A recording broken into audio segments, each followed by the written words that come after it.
الحمد للہ رب العالمین والصلاة والسلام علی الانبیاء والمرسلین اعوذ باللہ من الشیطان الرجیم بسم اللہ الرحمن الرحیم رب اشرح لی صدری ویسر لی امری واحلل عقدۃ من لسانی یفقہوا قولی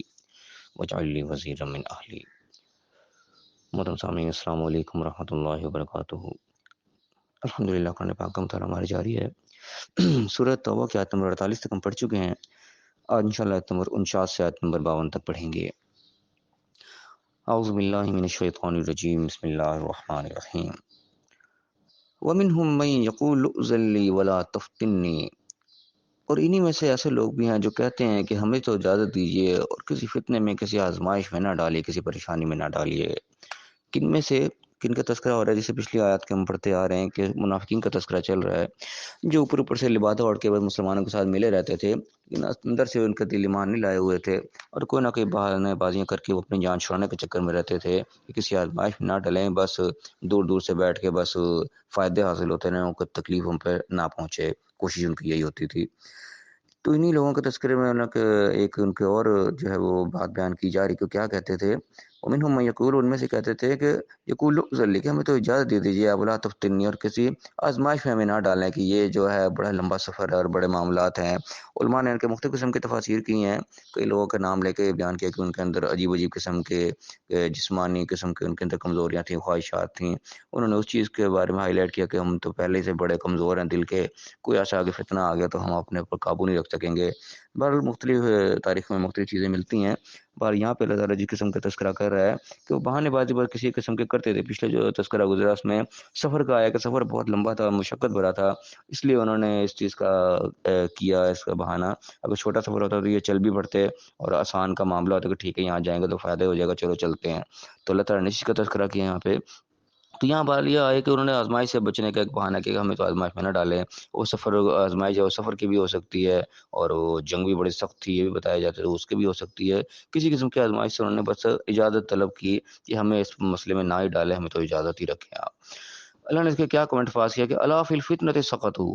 سن لو، یاد رکھ لو کہ وہ فتنے میں تو وہ پڑ چکے، جس سے وہ بچنے کی بات کر رہے ہیں، بچنا دور کی بات ہے، وہ پہلے ڈوب چکے ہیں اس کے اندر۔ یعنی کہ اللہ ایک طرف کال آ رہی ہے، اللہ کی طرف سے، اللہ کے نبی کی طرف سے وہ بلا رہے ہیں، ایک کامیابی کے راستے کی طرف بلا رہے ہیں، اور راستہ وہ ہے جس کے اندر ناکامی نہیں ہے۔ جنگ یعنی کہ جو معاملہ ہوتا ہے اس قسم کا، جب وہ اللہ کے لیے لڑا جاتا ہے، اللہ کے لیے جب انسان نکلتا ہے تو اس میں ناکامی ہوتی نہیں، اس میں کامیابی ہی کامیابی ہے۔ فتح ہو جائے تب بھی کامیابی ہے، شکست ہو جائے تب بھی کامیابی ہے، وہ دونوں صورتوں میں کامیابی ہوتی ہے۔ فتح ہوگی تو وہ تو ظاہر کامیابی، وہ تو دنیا بھی دیکھ لے گی جی کامیاب ہو گئے۔ شکست ہوگی، شکست کی صورت میں کیا ہوگا؟ یا مارے جائیں گے، شہید ہو جائیں گے، یا کوئی قیدی ہو جائیں گے، تکالیف جھیلنی پڑیں گی، جو بھی ہو دونوں صورتوں میں کامیابی ہوتی ہے، نقصان کوئی نہیں ہوتا۔ شہید ہو گئے تو پھر تو سیدھے گیٹ لگ جانا تمہیں ڈائریکٹ، اس کامیابی میں کسی کو کوئی شک نہیں ہے، مسلمان کو تو کوئی شک نہیں ہے، کسی کافر کو شک ہو تو ہو، مسلمان کے نزدیک تو وہ کامیابی ہی ہے۔ اور اگر تکالیف بھی جھیلنی پڑے، اس طریقے سے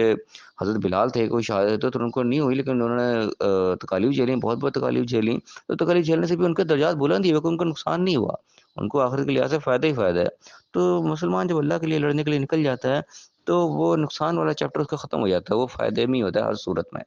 تو یہاں پہ اللہ تعالیٰ کہہ رہے ہیں کہ جو فائدے کے تو تمہیں بلایا جا رہا ہے اس سے تم اپنے آپ کو جان چھڑا رہے ہو، تو فتنے میں تو تم پڑ چکے، اب کس فتنے سے بچنے کی بات کرو؟ جو فائدے کا سودا تھا وہ تو تم نے گنوا دیا، تو نقصان تو جو کرنا تھا وہ تو کر لیا۔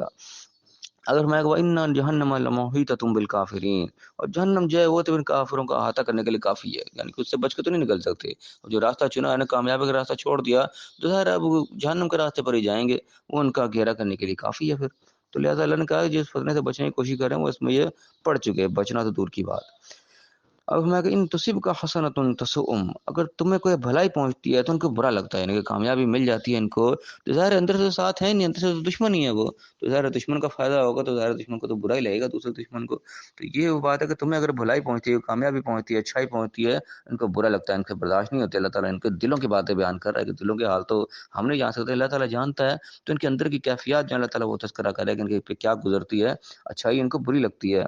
وَإِن تُصِبْكَ مُصِيبَةٌ، تم پر اگر کوئی مصیبت پہنچ جائے، کوئی آزمائش پہنچ جائے، یقولو کہتے ہیں قد اخذنا امرنا من قبل کہ ہم نے تو اپنا معاملہ پہلے سیدھا کر لیا تھا، ہم نے تو پہلے فیصلہ لے لیا تھا، یہ فائدہ ہے ہی نہیں، یہ تو ہے ہی گھاٹے کا سودا، اب دیکھ لو ہو گیا نا۔ تو یہ باتیں انہوں نے بنانی ہوتی ہیں، وہ تو اللہ اور منہ پھیر کے پھر جاتے ہیں، ہم فرحون بڑا خوش ہو رہے ہوتے ہیں۔ یہ یعنی کہ جو بیان کی جا رہی حالت قسم کے لوگوں کی، یہ وہ نہیں کہ 1400 سال پہلے تھے بس اس وقت کے دور کے قصے کہانیاں ہیں، اس قسم کے لوگ آج بھی ملتے ہیں، اس قسم کے طبیعت کے لوگ آج بھی مختلف طبقات میں موجود ہیں۔ یہ تو یعنی کہ انبیاء کے لیول کی بات ہو رہی ہے، جنگی لیول کی بات ہو رہی ہے، اس قسم کے لوگ ہر لیول پہ ملتے ہیں، معاشرتی لیول پہ بھی ملتے ہیں، خاندانی لیول پہ بھی ملتے ہیں، ہر قسم ایسے کے لوگ آپ کو ملیں گے جن کا کام سے فتنہ پھیلانا ہوتا ہے۔ جہاں کوئی کام کا ہوگا وہاں آگے نہیں آئیں گے، باتیں بناتے رہیں گے، جب کام کرنے کی باری آئے گی پیچھے ہٹ جائیں گے۔ پریکٹیکلی کچھ انہوں نے آ کے کسی کی مدد کی ضرورت پڑ گئی، کسی کے ساتھ کوئی کھڑا ہونا پڑ گیا، کسی کے ساتھ نکلنا پڑ گیا، اس موقع پہ آگے نہیں ہوں گے، پر پیچھے بیٹھ کے باتوں میں باتیں بناتے جائیں گے۔ اس قسم کے باتیں بنانے والے لوگوں کا یہاں پر تذکرہ ہو رہا ہے، اور ایسے لوگ ہم اپنی آنکھوں سے بھی دیکھ سکتے ہیں، ہمیں ادھر ادھر نظر آئیں گے یقینی طور پہ جب ہم مشاہدہ کریں گے۔ تو مصیبت جو ہوتی ہے تو ایسے میں بس پیچھے پلٹ جائیں گے اور کہیں گے دیکھا جی ہم نے بڑا فیصلہ صحیح کیا تھا اپنے وقت پہ۔ تو اللہ تعالیٰ ایسے لوگوں کے حالات بیان کر رہا ہے کہ یہ عقل مند لوگ نہیں ہیں، یہ اصل میں اس راستے پر جا رہے ہیں جو کہ جہنم کی طرف لے کے جانے والا راستہ ہے۔ اور فرمایا کل، ان کو جواب دو گے کل لن یصیبنا الا ما كتب اللہ لنا، جواب دے دو ان کو، کہہ دو کہ ہمیں کوئی چیز نہیں پہنچے گی مگر جو اللہ نے ہمارے لیے لکھ رکھی ہے۔ یعنی کہ جو آزمائش ہم پر اگر آئے گی تو اللہ نے آزمائش کا فیصلہ ہمارے لیے پہلے کر رکھا ہے، اللہ نے سب کو کہا ہے کہ آزمایا سب کو جائے گا، آزمائش سے بری کوئی بھی نہیں ہے۔ اللہ تعالیٰ نے کہا واضح میں بتایا کہ ہم تمہیں وَلَنَبْلُوَنَّكُمْ کے الفاظ آتے کہ ہم تمہیں ضرور آزمائیں گے، بِشَيْءٍ مِّنَ الْخَوْفِ وَالْجُوعِ وَنَقْصٍ مِّنَ الْأَمْوَالِ وَالْأَنفُسِ وَالثَّمَرَاتِ کے مختلف چیزوں سے تمہیں بھوک سے، آزمائشوں سے، نقصان سے، مال کے، جان کے، ہر طریقے سے اللہ تعالیٰ آزمائے گا۔ تو آزمائش تو ہونی ہے، تو اللہ نے فیصلہ کر رکھا ہے، آزمائش کے بغیر تو کسی کو جنت نہیں ملنے والی۔ جنت میں انسان پاس ہو کے جائے گا تو جنت ملے گی، تو پاس کیسے ہوگا؟ جب امتحان پڑے گا اس میں پاس ہوگا انسان۔ تو یہ تو جواب ان کو کھلا دے دو کہ جو بھی ہم پر کوئی مصیبت پڑ رہی ہے، کوئی لگتا ہے اس سے کوئی سختی آ رہی ہے تو وہ تو ہم پر آنی ہے، اس سے ہمیں پریشانی کی ضرورت نہیں ہے۔ اللہ تعالیٰ سے بس استقامت کی دعا مانگنی چاہیے کہ جو اللہ تعالیٰ کی طرف سے آزمائش آئی ہے اللہ تعالیٰ اس میں استقامت دے اور کامیاب ہونے کی توفیق عطا فرمائے۔ آزمائش تو آئے گی، وہ تو اللہ نے پہلے سے ہمیں بتا دیا، تو اس سے مسلمان اس چیز سے نہیں ڈرتا۔ وہ جس چیز کو دیکھ رہے ہیں لو یہ بڑا پھنس گئے، مسلمان اس کے لیے پہلے سے ذہنی طور پہ تیار ہوتا ہے، پریپیئر ہوتا ہے کہ آزمائش تو میرے پر آنی ہے، وہ اس چیز پہ پلاننگ کرتے ہیں آزمائش سے نکلنا کیسے ہے۔ آزمائش وہ بھی ان کی طرف سے آزمائش تھی، ان کو بلایا جا رہا تھا، ان کے لیے آزمائش تھی، آزمائش میں فیل ہو گئے، وہ نہیں گئے، وہ ناکام ہو گئے، پیچھے ہٹ گئے، وہ آزمائش کے لیے اپنے آپ کو پیش نہیں کر سکے، اور جو پیش ہوا وہ کامیاب ہوا، وہ آزمائش میں کامیاب ہے، اس میں کامیابی آزمائش کی صورت میں اس کو چاہے فتح ملے چاہے اس کو شہادت ملے، اس نے کامیابی کو حاصل کر لیا دونوں صورتوں میں۔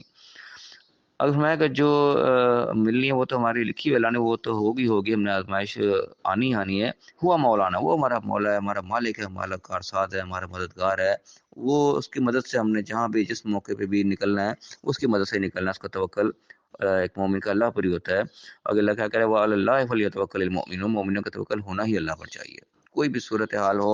مومن کا توکل اللہ پر ہی ہوتا ہے کہ ٹھیک ہے جو ہونا ہے یہ اللہ کی طرف سے ایک ہونا ہے، میں نے اس آزمائش میں کامیاب ہونا ہے۔ مسلمان جو ہے ایک مومن ذہنی طور پہ ہمیشہ ان چیزوں کے لیے تیار رہتا ہے، وہ ان چیزوں سے گھبراتا نہیں ہے۔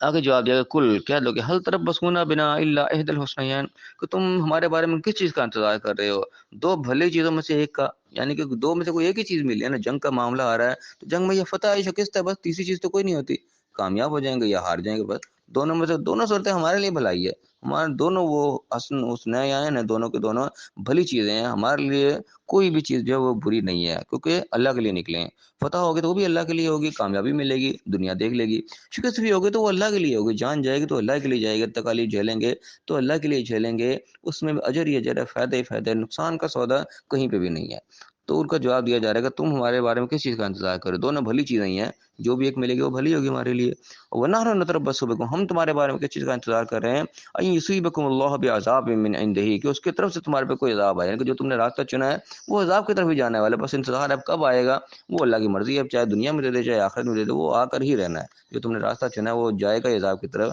کامیابی والا تو تم نے چنا کوئی نہیں۔ تو یا تو اللہ کی طرف سے کوئی عذاب آئے گا او بھی آئی دینا، یا ہمارے ہاتھوں سے آئے گا، پھر کوئی موقع ہمیں مل جائے گا، ہمیں تو اللہ کی طرف سے اجازت مل جائے گی تو تم پر سزا آنی ہے، جیسا دنیا میں اللہ تعالیٰ نے پہلے قوموں کو سزائیں دی ہیں۔ تو اللہ تعالیٰ کوئی نہ کوئی فیصلہ اپنا سناتا ہے، یا اپنے بندوں کو مسلط کر دیتا ہے، یا اپنی طرف سے کوئی اللہ تعالیٰ کی عذاب آ جاتا ہے، نہیں تو بھائی آخرت تو بھی حساب کے لیے ہے ہی ہے، وہ تو اس سے تو کوئی بھی نہیں بچ سکتا، تو ہمیں تو بس اس چیز کا انتظار ہے۔ فتربصوا، تم بھی انتظار کرو، انا معکم متربصون، ہم بھی تمہارے ساتھ انتظار کر رہے ہیں، دیکھ لیں گے فیصلہ پھر کس کے حق میں ہوگا۔ تو یہ کہ اللہ تعالیٰ نے ایک واقعہ سنایا منافقین کے حوالے سے کہ کس موقع پہ کیا کرتے ہیں، کیا ان کا ایٹیٹیوڈ ہوتا ہے، اور کہ جواب ایک مسلمان کا ایٹیٹیوڈ کیا ہونا چاہیے، مسلمان کا کیسے کیا رپلائی ہونا چاہیے،